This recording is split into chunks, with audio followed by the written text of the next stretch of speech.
A day in life of doing social media marketing. So makikita mo dito 4 AM may meeting kami. So international meeting to. More than 1,000 people na nasa meeting. Barcelona, Portugal, Spain, lahat ng country, Romania, Kazakhstan, Philippines, Colombia, Mexico. So nandito lahat.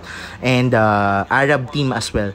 Sounds off muna, baka mapakinggan nyo yung pinag-uusapan sa meeting as well. So ayan, makikita mo more than 400 yung nasa Zoom meeting pero nasa more than 1,000 people kasi merong mga offices abroad as well. Kararating ko lang ng office, sobrang nakakapagod. Katapos ko lang din magpagupit.